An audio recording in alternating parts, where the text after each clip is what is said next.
Good evening, ladies and gentlemen, and we welcome you to this special broadcast, a collaboration of Theatre Roanoke College and WRKE Roanoke College Radio. Tonight we will be presenting you a slight adaptation of the radio play The War of the Worlds, made famous by Orson Welles. When this play was first broadcast, this day in 1938, many of those who tuned in after the announcement that this was for entertainment took it for fact, and it is claimed that as many as 1 million radio listeners believed that a real Martian invasion was underway. In New Jersey, terrified civilians jammed highways seeking to escape the aliens. People begged police for gas masks to save them from the toxic gas and asked electric companies to turn off the power so that the Martians wouldn't see their lights.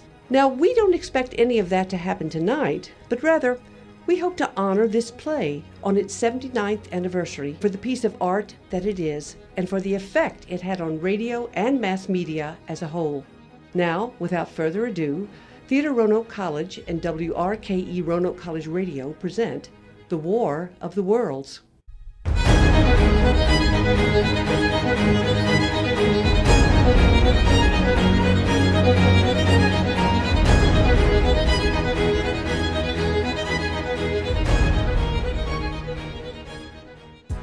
Good evening, ladies and gentlemen. From the Colquitt Center here at Roanoke College, we welcome you to the Hip Hop Hour. I'm your host, Jordan. Tonight I will be playing some music by Kendrick Lamar and Waka Flocka Flame. But we're going to kick it off with Bad by Wale on WRKE 100.3.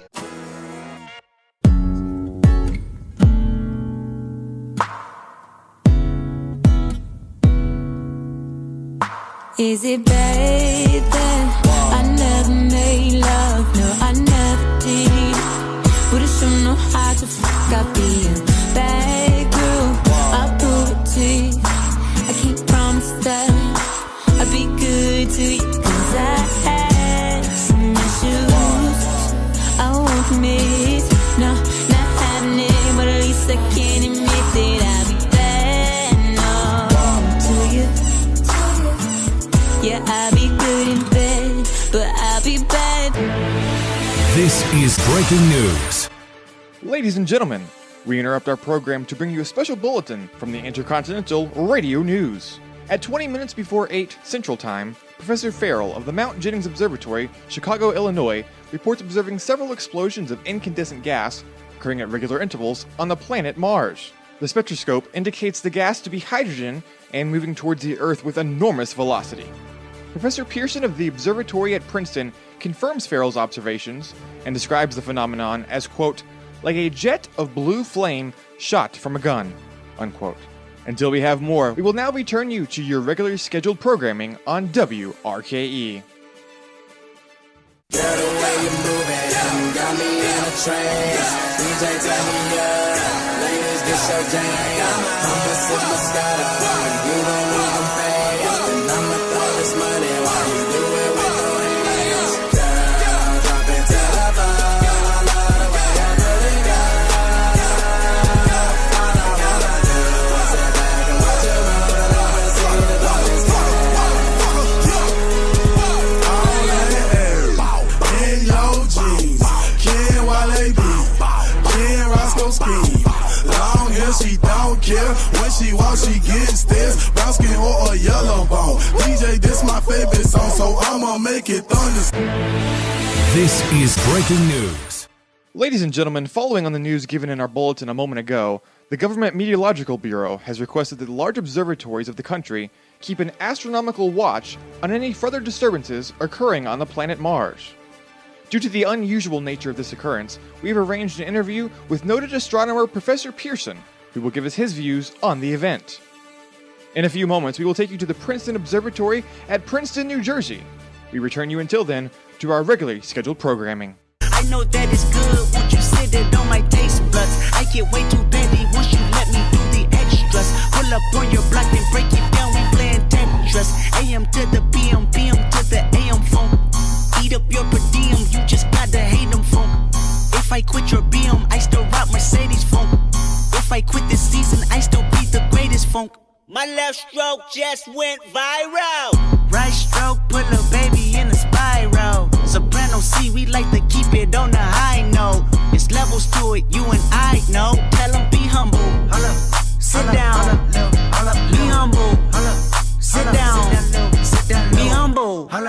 Sit down. This is breaking news. We are now ready to take you to the Princeton Observatory at Princeton, where Carly Phillips, a Roanoke College student studying in exchange at Princeton, will interview Professor Richard Pearson, famous astronomer. We take you now to Princeton, New Jersey. Good evening, ladies and gentlemen. This is Carly Phillips speaking to you directly from the observatory at Princeton. I'm standing in a large semicircular room, pitch black except for an oblong split in the ceiling. Through this opening, I can see a sprinkling of stars that cast a kind of frosty glow over the intricate mechanism of the huge telescope. The ticking sound you hear is the vibration of the clockwork. Professor Pearson stands directly above me on a small platform, peering through a giant lens. I ask you to be patient, ladies and gentlemen, during any delay that may arise during our interview. Besides his ceaseless watch of the heavens, Professor Pearson may be interrupted by telephone or other communications. During this period, he's in constant touch with the astronomical centers of the world. Professor, may I begin our questions? At any time, Carly. Professor, would you please tell our radio audience exactly what you see as you observe the planet Mars through your telescope? Nothing unusual at the moment, Carly. A red disk swimming in a blue sea. Transverse stripes across the disk. Quite distinct now because Mars happens to be at the point nearest the Earth. In opposition, as we call it. And in your opinion, what do these transverse stripes signify, Professor Pearson? Not canals, I can assure you, although that's the popular conjecture for those who imagine Mars to be inhabited. From a scientific standpoint, the stripes are merely the results of atmospheric conditions, peculiar to the planet. Then you're quite convinced, as a scientist, that living intelligence as we know it does not exist on Mars. I'd say the chances are at least 1,000 to 1. And yet, how do you account for those gas eruptions occurring on the surface of the planet at regular intervals? I cannot account for it. By the way, Professor, for the benefit of our listeners, how far is Mars from Earth? Approximately 40 million miles. Well, that seems a safe enough distance. Thank you. Just a moment, ladies and gentlemen. Someone has just handed Professor Pearson a message. While he reads it, let me remind you that we are speaking to you from the observatory in Princeton, New Jersey, where we are interviewing the world-famous astronomer, Professor Pearson. One moment, please. Professor Pearson has passed me a message which he has just received. Professor, may I read the message to the listening audience? Sure. Ladies and gentlemen, I shall read you a wire addressed to Professor Pearson from Dr. Gray of the National History Museum, New York. 9:15 p.m. Eastern Standard Time. Seismograph registered shock of almost earthquake intensity occurring within a radius of 20 miles of Princeton. Please investigate. Signed, Lloyd Gray, Chief of Astronomical Division. Professor Pearson, could this occurrence possibly have something to do with the disturbances observed on the planet Mars? Hardly. This is probably a meteorite of unusual size, and its arrival at this particular time is merely a coincidence. However, we shall conduct a search as soon as daylight permits. Thank you, Professor. Ladies and gentlemen, for the past few minutes we've been speaking to you from the observatory at Princeton, bringing you a special interview with Professor Pearson, noted astronomer. This is Carly Phillips speaking. We are returning you now to Salem for our regularly scheduled broadcast. You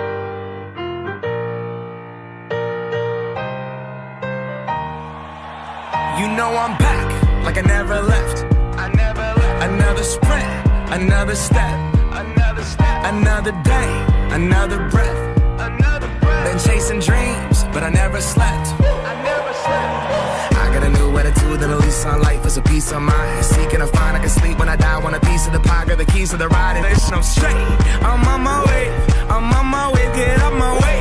I'm running late, what can I say? I heard you died twice, once when they bury you.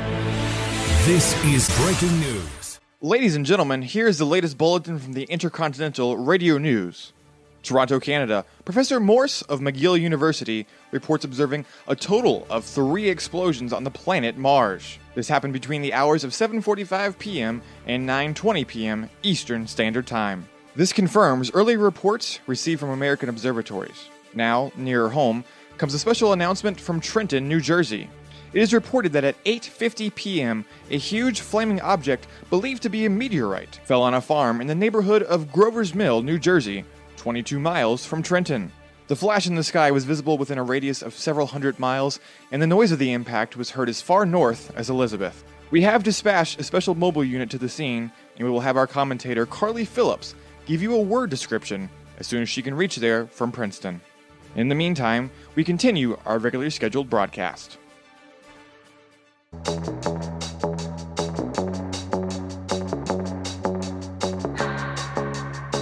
keep my hands on myself.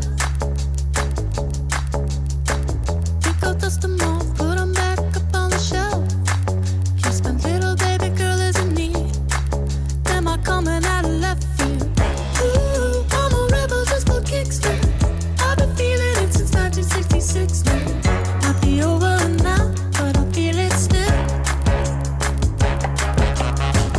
Ooh, I'm a rebel just for kicks now. Let me kick it like it's 1986 now. Might be over.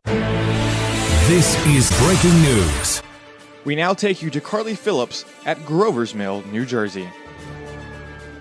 Ladies and gentlemen, this is Carly Phillips again at the Wilmuth Farm, Grover's Mill, New Jersey. Professor Pearson and myself made the 11 miles from Princeton in 10 minutes.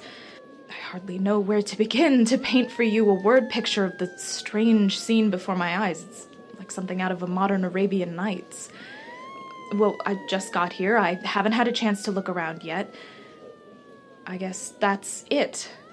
Yes, I guess that's the thing directly in front of me, half buried in a vast pit.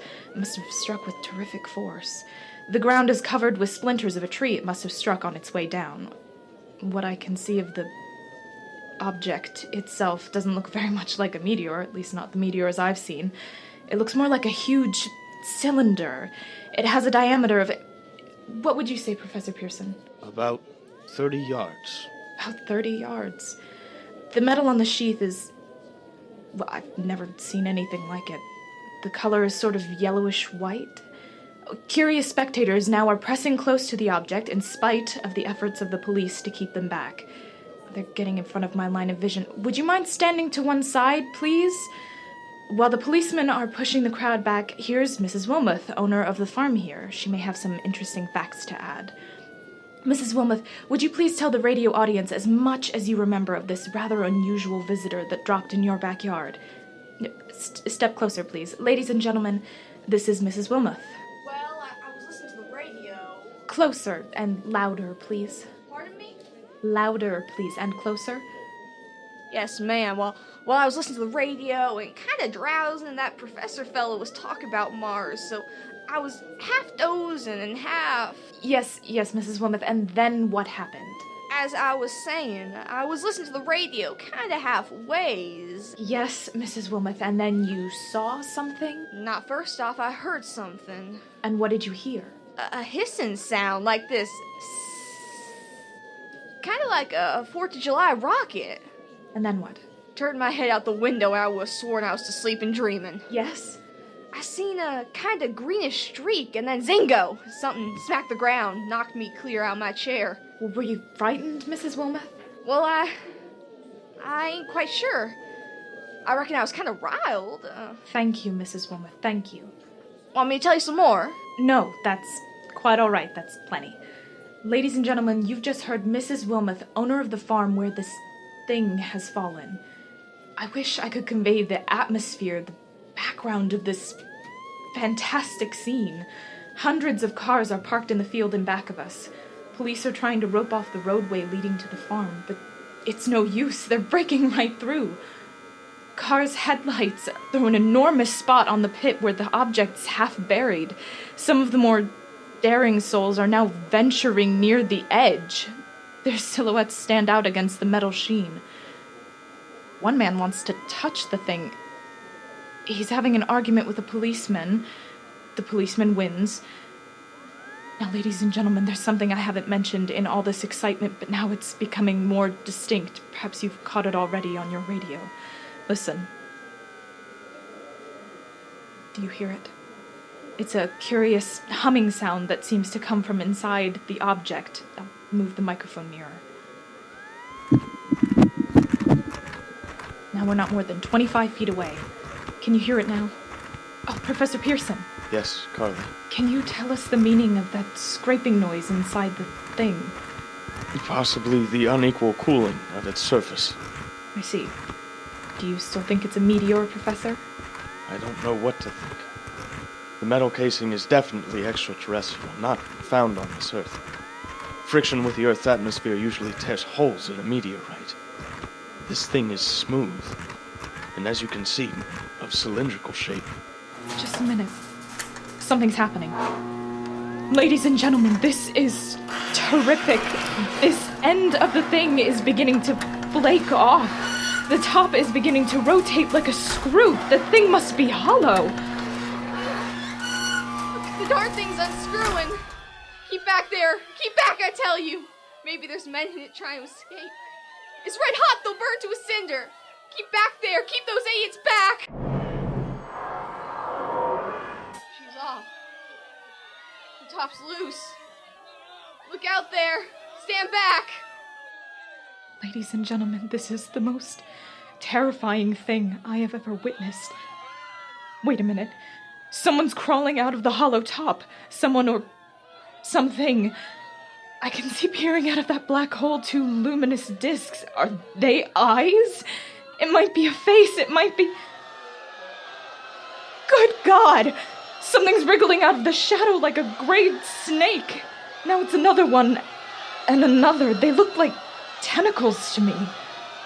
There, I can see the thing's body. It's large as a bear, and it glistens like wet leather. But that face, Ladies and gentlemen, it's indescribable. I can hardly force myself to keep looking at it. The eyes are black and gleam like a serpent. The mouth is V-shaped with saliva dripping from its rimless lips that seem to quiver and pulsate. The monster, or whatever it is, can hardly move. It seems weighed down by possibly gravity or something. The thing's raising up. The crowd falls back now. They've seen plenty. This is the most extraordinary experience. I can't find words. I'll pull this microphone with me as I talk. I'll have to stop the description until I can take a new position. Hold on, will you please? I'll be right back in a minute. This is breaking news. We are bringing you an eyewitness account of what's happening on the Wilmoth Farm, Grover's Mill, New Jersey. We now return you to Carly Phillips at Grover's Mill. Ladies and gentlemen, here I am, back of a stone wall that adjoins Mrs. Wilmoth's garden. From here, I get a sweep of the whole scene. I'll give you every detail as long as I can talk. As long as I can see. More state police have arrived. They're drawing up a cordon in front of the pit, about 30 of them. There's no need to push the crowd back now. They're willing to keep their distance. The captain is conferring with someone. We can't quite see who... Oh, yes, I believe it's Professor Pearson. Yes, it is. Now they've parted. The professor moves around one side, studying the object, while the captain and 2 policemen advance with something in their hands. I can see it now. It's a white handkerchief tied to a pole. A flag of truce. If those creatures know what that means, what anything means... Wait, something's happening. A humped shape is rising out of the pit. I can make out a small beam of light against a mirror. There's a jet of flame springing from the mirror, and it leaps right at the advancing men. It strikes them head on. Good Lord, they're turning into flame! Now the whole field's caught fire. The woods, the barns, the gas tanks of automobiles. It's spreading everywhere. It's coming this way, about 20 yards to my right. Ladies and gentlemen, due to circumstances beyond our control, we are unable to continue the broadcast from Grover's Mill.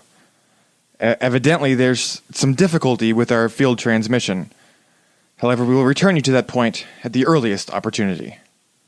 In the meantime, we have a late bulletin from San Diego, California. Professor Indelkoffer, speaking at a dinner of the California Astronomical Society, expressed the opinion that the explosions on Mars are undoubtedly nothing more than severe volcanic disruptions on the surface of the planet. We now continue with our regularly scheduled programming.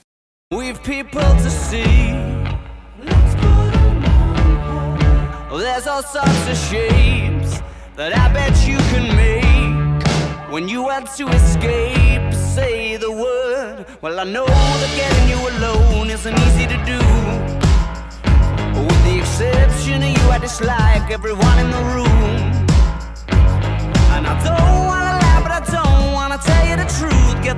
that you're on the move, and you'll probably be leaving soon. So I'm telling you, stop the world, 'cause This is breaking news.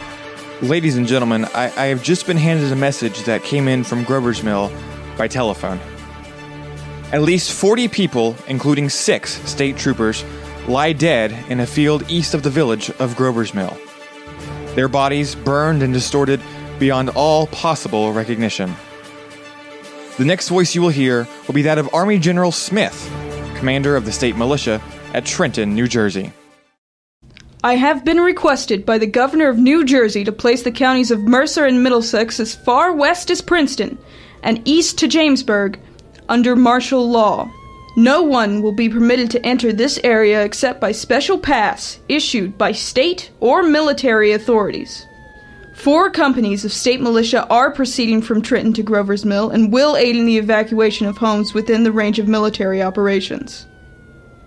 Thank you. You've just been listening to General Smith, commanding the state militia at Trenton. In the meantime, further details of the catastrophe at Grover's Mill are coming in. The strange creatures, after unleashing their deadly assault, crawled back into their pit and made no attempt to prevent the efforts of the firemen to recover the bodies and extinguish the fire. Combined fire departments of Mercer County are fighting the flames which menace the entire countryside. We've been unable to establish any contact with our mobile unit at Grover's Mill, but we hope to be able to return you there at the earliest possible moment. In the meantime, we take you to... Just one moment, please. Ladies and gentlemen, I have just been informed that we finally have established connection with an eyewitness of the tragedy. Professor Pearson has been located at a farmhouse near Grover's Mill, where he has established an emergency observation post. As a scientist, he will give you his explanation of the calamity. The next voice you hear will be that of Professor Pearson, brought to you by Direct Wire. Professor Pearson. Of the creatures in rocket cylinder at Grover's Mill, I can give you no authoritative information, either as to their nature, their origin, or their purposes here on Earth. Of their destructive instrument, I might venture some conjectural explanation. For want of a better term, I shall refer to the mysterious weapon as a heat ray. It's all too evident that these creatures have scientific knowledge far in advance of our own. It is my guess that in some way they're able to generate an intense heat in a chamber of practically absolute non-conductivity. This intense heat they project in a parallel beam against any object they choose by means of a polished parabolic mirror of unknown composition, much as the mirror of a lighthouse projects a beam of light. That is my conjecture of the origin of the heat ray. Ladies and gentlemen, here is a bulletin from Trenton. It is a brief statement informing us that the charred body of Carly Phillips, our Roanoke College student who was studying at Princeton and was reporting for us, has been identified in a Trenton hospital. Now here's another bulletin from Washington, D.C.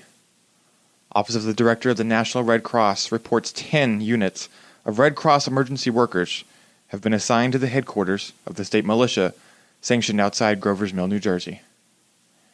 Here's a bulletin from State Police, Princeton Junction. The fires at Grover's Mill and vicinity are now under control. Scouts report all quiet in the pit and no sign of life appearing from the mouth of the cylinder. And now, ladies and gentlemen, we have a special statement from Miss Holly McDonald, Vice President in charge of operations. We have received a request from the militia at Trenton to place at their disposal our entire broadcasting facilities. In view of the gravity of the situation, and believing that radio has a responsibility to serve the public interest at all times, we are turning over our facilities to the state militia at Trenton. We now take you to the field headquarters of the state militia near Grover's Mill, New Jersey. This is Captain Lansing of the Signal Corps, attached to the state militia now engaged in military operations in the vicinity of Grover's Mill. Situation arising from the reported presence of certain individuals of unidentified nature is now under complete control. The cylindrical object, which lies in a pit directly below our position, is surrounded on all sides by 8 battalions of infantry, without heavy field pieces, but adequately armed with rifles and machine guns. All cause for alarm, if such cause ever existed, is now entirely unjustified. The things, whatever they are, do not even venture to poke their heads above the pit. I can see their hiding place plainly in the glare of the searchlights here. With all their reported resources, these creatures can scarcely stand up against heavy machine gun fire. Anyway, it's an interesting outing for the troops.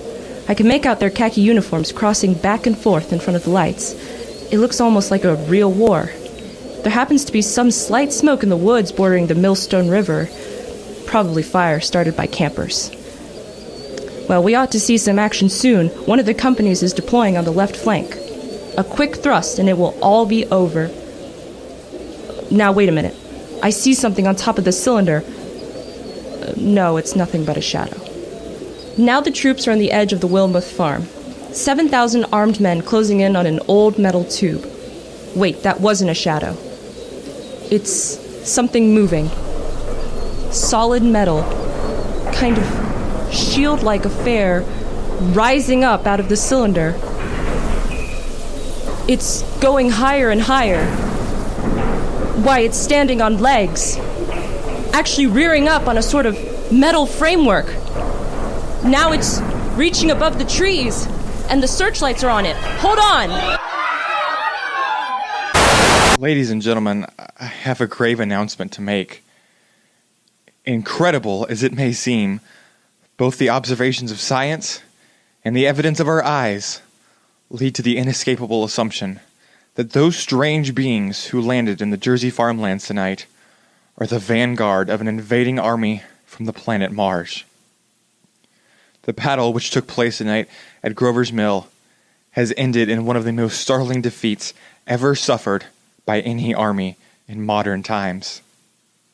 7,000 men armed with rifles and machine guns pitted against a single fighting machine of the invader from Mars.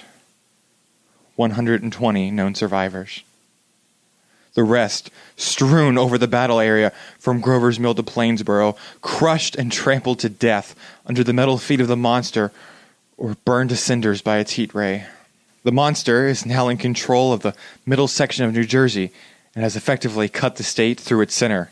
Communication lines are down from Pennsylvania to the Atlantic Ocean. Railroad tracks are torn and service from New York to Philadelphia discontinued, except routing some trains through Allentown and Phoenixville. Highways to the north, south, and west are clogged with frantic human traffic. Police and Army reserves are unable to control the mad flight. By morning, the fugitives will have swelled Philadelphia, Camden, and Trenton, it is estimated, to twice their normal population. At this time, martial law prevails throughout New Jersey and eastern Pennsylvania. We take you now to Washington for a special broadcast on the national emergency. The Secretary of the Interior. Citizens of the nation, I shall not try to conceal the gravity of the situation that confronts the country, nor the concern of your government in protecting the lives and property of its people. However, I wish to impress upon you, private citizens and public officials, all of you, the urgent need of calm and resourceful action. Fortunately, this formidable enemy is still confined to a comparatively small area, and we may place our faith in the military forces to keep them there. In the meantime, placing our faith in God, we must continue the performance of our duties, each and every one of us, so that we may confront this destructive adversary with a nation united, courageous, and consecrated to the preservation of human supremacy on this earth. I thank you. You have just heard the Secretary of the Interior speaking from Washington. Bulletins too numerous to read are piling up in the studio here. We are informed the central portion of New Jersey is blacked out from radio communication due to the effect of the heat ray upon power lines and electrical equipment. Here's a bulletin from New York. Cables received from English, French, German scientific bodies offering assistance. Astronomers report continued gas outburst at regular intervals on the planet Mars. Majority voice opinion, the enemy will be reinforced by additional rocket machines. Attempts to locate Professor Pearson of Princeton, who's observed the Martians at close range. It is feared he was lost in recent battle. Langham Field, Virginia. Scouting planes report 3 Martian machines visible above the treetops moving north toward Summersville, with population fleeing ahead of them. Heat ray not in use, although advancing at express train speeds. Invaders pick their way carefully.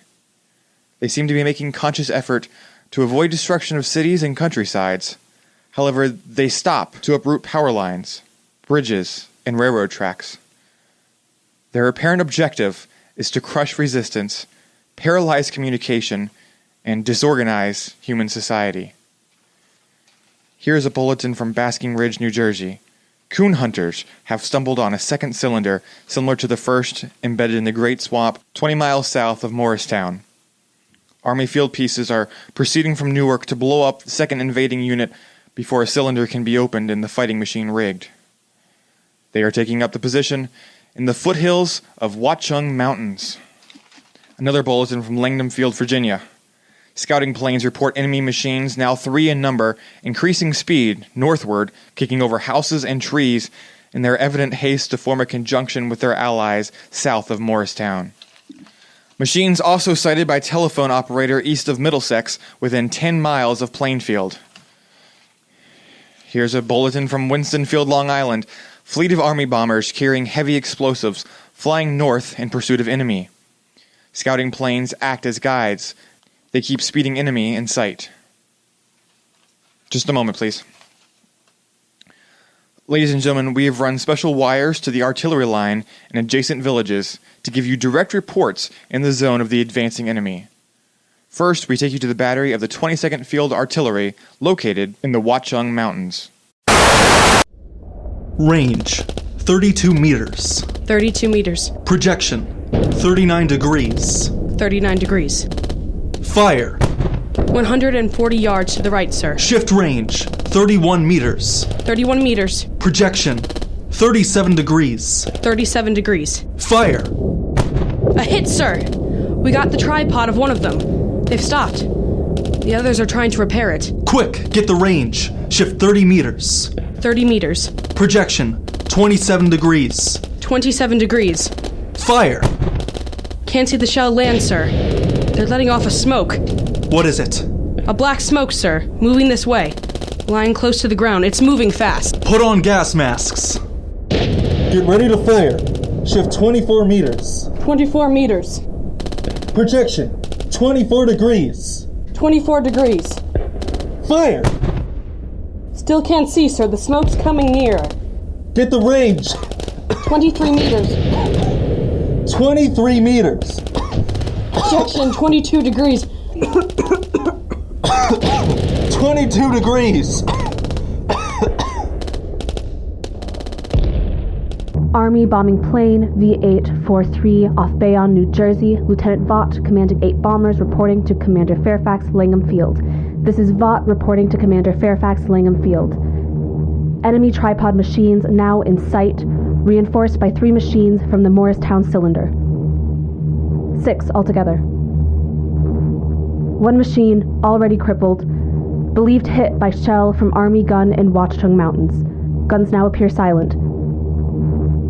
A heavy, black fog hanging close to the earth, of extreme density, nature unknown. No sign of heat ray. Enemy now turns east, crossing Passaic River into the Jersey marshes. Another straddles the Pulaski Skyway. Evident objective is New York City.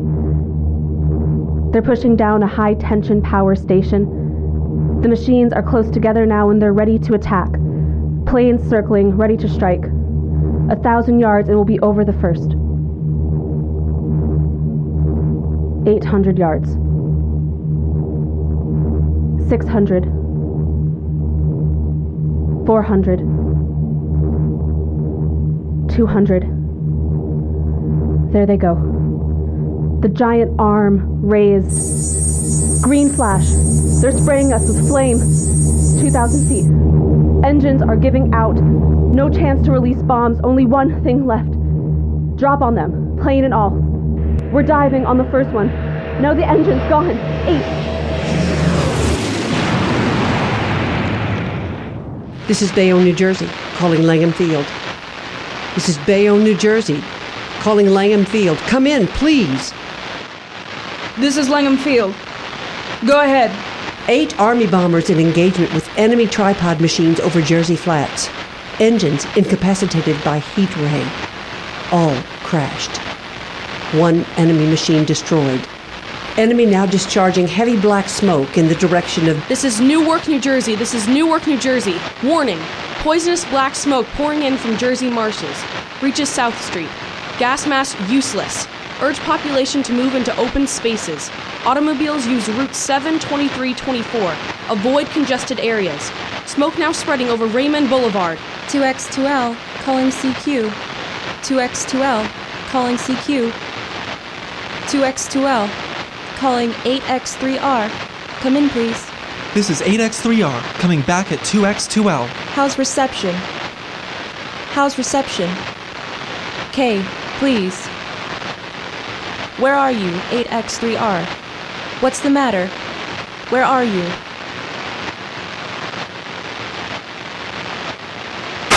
I am now speaking from the roof of the Colquitt Center at Roanoke College. The bells you hear are ringing to warn people to evacuate the city as the Martians approach. Estimated in the last 2 hours, 3 million people have moved out along the roads to the north. Main Street is still kept open for motor traffic. Avoid Interstate 81, hopelessly jammed. All communication closed 10 minutes ago. No more defenses. Our army wiped out.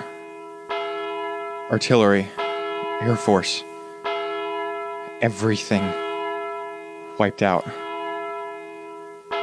This may be the last broadcast. We'll stay here till the end. People are holding service across the quad. In the chapel. Now I look down the quad. Everyone running around. Professors, students, staff, and the like. Streets are all jammed. Noise and crowds like New Year's Eve in New York City. Wait a minute. Enemy now in sight. 5. Yes, 5 great machines. First one is crossing Main Street. I can see it. Hold on. Bulletin's been handed me.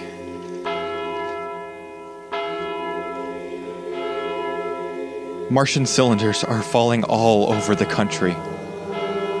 One outside Buffalo. One in Chicago. St. Louis. They seem to be timed and spaced. Now the first machine has reached the campus. He stands watching, looking over the campus. His steel, callous head is hundreds of feet high. He waits for the others.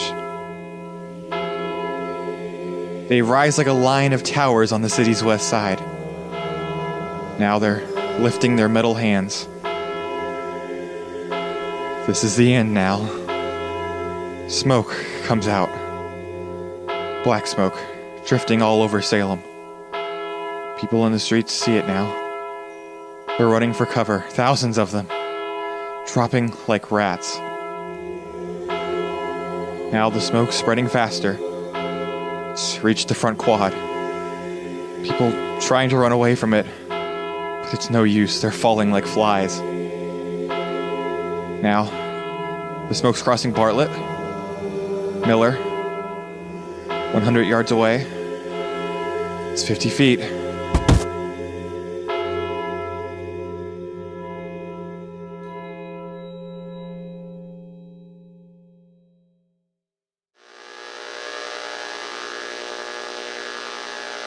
"2X2L, calling CQ. 2X2L, calling CQ.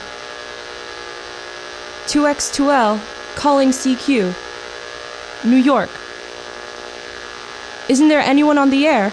Isn't there anyone on the air? Isn't there anyone? 2X2L."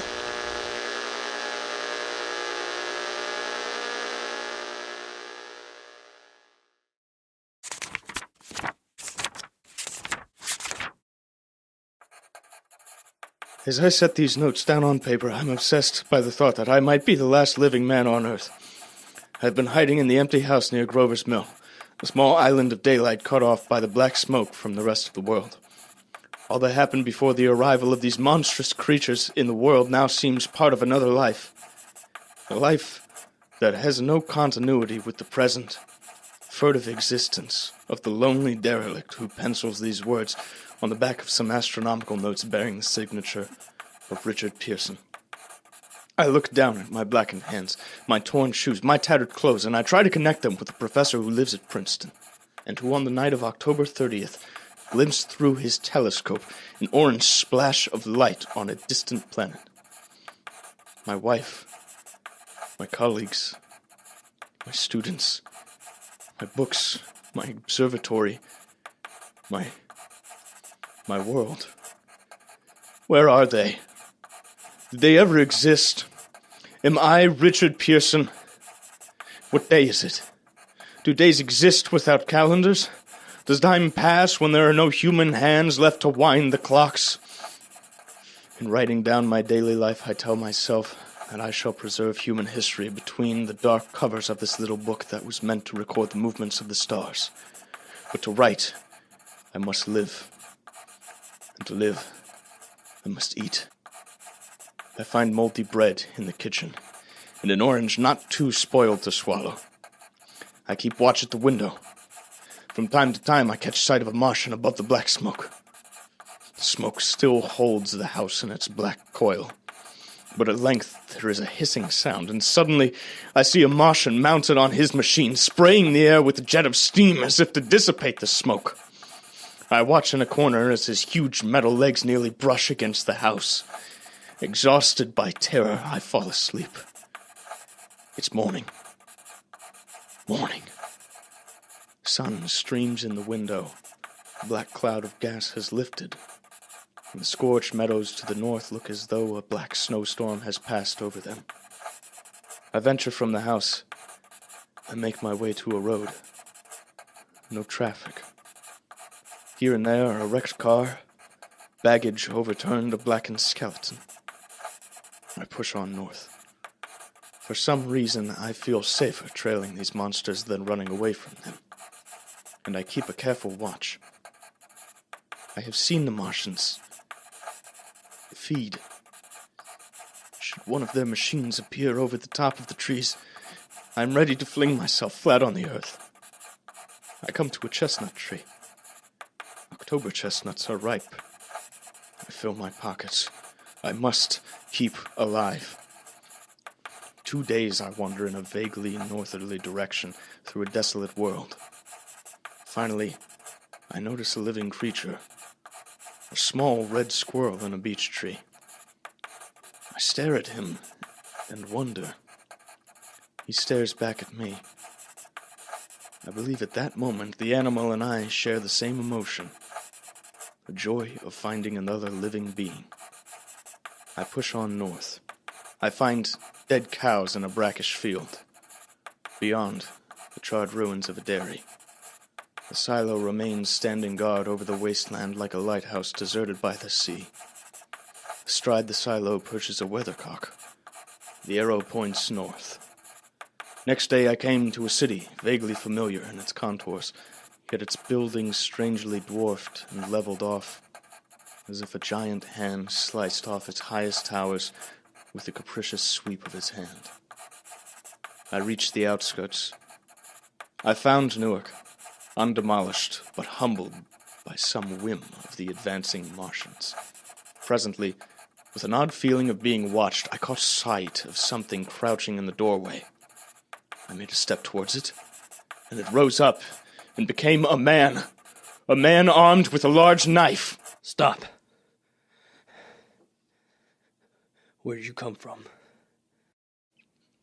I come from many places.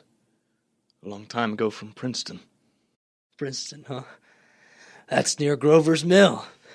Yes. Oh, Grover's Mill.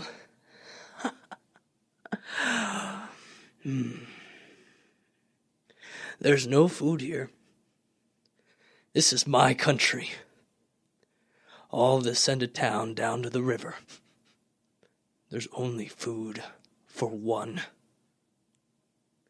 Which way are you going? I don't know. I guess I'm looking for people. What's that? Did you hear something just then? Only a bird. A live bird. You get to know that birds have shadows these days. Say, we're in the open here. Let's crawl into this doorway and talk. Have you seen any Martians? Oh, nah. They've gone over to New York. At the night, the sky is alive with their lights. Just as people were still living in it. By daylight, you can't see them. 5 days ago, a couple of them carried something big across the flats from the airport. I believe they're learning how to fly. Fly? Yeah, fly. Then it's all over with humanity. Stranger, there's still you and I. 2 of us left. They got themselves in solid. They wrecked the greatest country in the world. Those green stars, they're probably falling somewhere every night. They've only lost one machine. There isn't anything to do. We're done. We're licked. Where were you? You're in a uniform? Yeah, what's left of it? I was in the militia. National Guard. That's good. Wasn't any war anymore where there's war between men and ants. And we're eatable ants. I found that out. What will they do with us? I've thought it all out. Right now, we're caught as we're wanted. The Martian only has to go a few miles to get a crowd on the run. They won't keep doing that. They'll begin catching us. Systematic, like. Keeping the best and storing us in cages and things. They haven't even begun on us yet. Not begun? Not begun! All that's happened so far is because we don't have enough sense to keep quiet. Bothering them with guns and such. Losing our heads and rushing off in crowds. We've got to fix ourselves up. Fix ourselves up according to the way things are now. Cities, nations, civilization, progress. Done. But if that's so, what is there to live for? Well, there won't be any more concerts for millions or years or so, and no nice little dinners at restaurants. Oh, if it's amusement you're after, I guess the game's up. And what is there left? Life. That's what. I want to live. Yeah, and so do you. We're not going to be exterminated. I don't mean to be caught either, and tamed, and fattened, and bred like an ox. What are you going to do? I'm going on. Right under their feet. I got a plan. We as men, are finished. We don't know enough. We gotta learn plenty before we've got a chance. We got to live and keep free while we learn, see? I thought it all out, see? Tell me the rest. Well, it isn't all of us were made for wild beasts. And that's what it's got to be. That's why I watched you. All these little office workers that used to live in these houses, well, they'd be no good. They haven't any stuff to them. They just used to run off to work. I've seen hundreds of them, running wild to catch their commuter train in the morning for fear they'd get canned if they didn't. Running back at night, afraid they won't be in time for dinner. Lives insured and a little invested in case of accidents. And on Sundays, worried about the hereafter. The Martians, will be a godsend for those guys.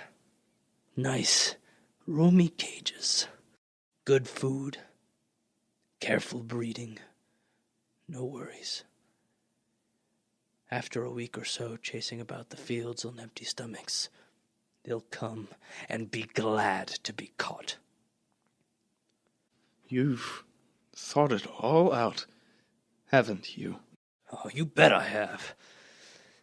And that isn't all. Oh, these Martians will make pets of some of them. Train them to do tricks. Oh, who knows? Get sentimental over a pet boy who grew up and had to be killed. And some, maybe, they'll train to hunt us. No. That's impossible. No human being. Yes, they will. There's men who will gladly do it. If one of them ever comes after me, why... In the meantime, you and I and others like us, where are we to live when the Martians own the Earth? I got it all figured out. Live underground. I've been thinking about the sewers. Under New York are miles and miles of them. The main ones are big enough for anybody. And then there's cellars, vaults, underground storerooms, railway tunnels, subways. You begin to see, huh? We'll get a bunch of strong men together. No weak ones. That rubbish. Out. And you meant me to go. Well, I gave you a chance, didn't I? We won't quarrel about that. Go on. Gotta make safe places for us to stay in, see? And get all the books we can. Science books. That's where men like you come in, see? We'll raid the museums. We'll even spy on the Martians. It may not be so much we have to learn before. Just imagine this. 4 or 5 of their own fighting machines suddenly start off. Heat rays, right and left, and not a Martian in 'em. Not a Martian in 'em. But men. Men who have learned the way how. It may even be in our time. Imagine having one of them lovely things with its heat ray wide and free. We'd turn it on the Martians. We'd turn it on men. We'd bring everybody down to their knees. That's your plan. You and me. And a few more of us. We'd own the world. I see. Hey, what's the matter?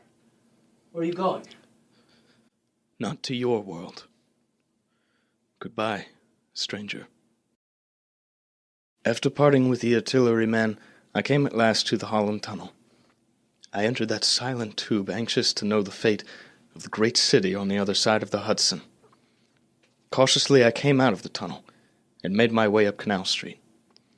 I reached 14th Street, and there again were black powder in several bodies, and an evil, ominous smell from the gratings of the cellars of some of the houses.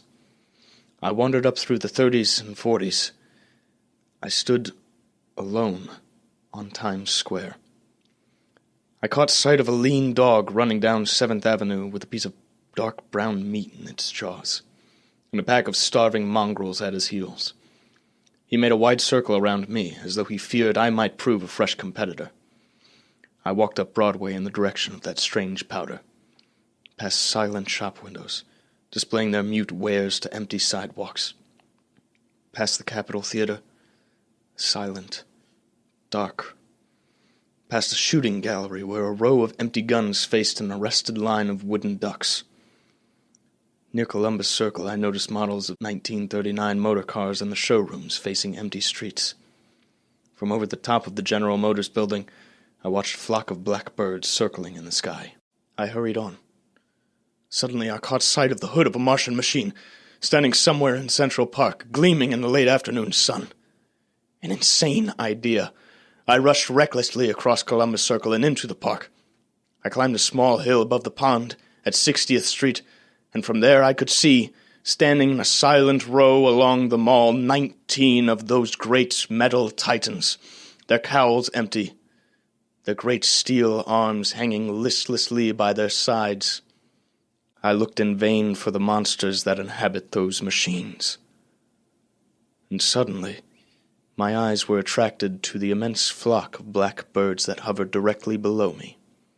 They circled to the ground, and there, before my eyes, stark and silent, lay the Martians, with the hungry birds pecking and tearing brown shreds of flesh from their dead bodies.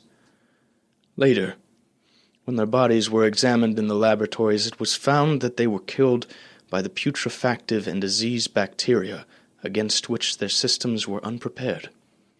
Slain, after all man's defenses had failed, by the humblest thing that God in his wisdom put upon this earth. Before the cylinder fell, there was a general persuasion that through all the deep of space, no life existed beyond the petty surface of our minute sphere. Now we see further. Dim and wonderful is the vision I have conjured up in my mind of life spreading slowly from this little seedbed of the solar system throughout the inanimate vastness of sidereal space. But that is a remote dream. It may be that the destruction of the Martians is only a reprieve. To them, and not to us, is the future ordained, perhaps. Strange it now seems to sit in my peaceful study at Princeton, writing down this last chapter of the record begun at a deserted farm in Grover's Mill. Strange to see from my window the university spires, dim and blue through an April haze.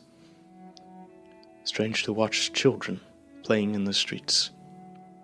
Strange to see young people strolling on green, where the new spring grass heals the last black scars of a bruised earth. Strange to watch sightseers enter the museum, where the dissembled parts of a Martian machine are kept on public view. Strange when I recall the time when I first saw it, bright and clean-cut, hard and silent, under the dawn of that last great day.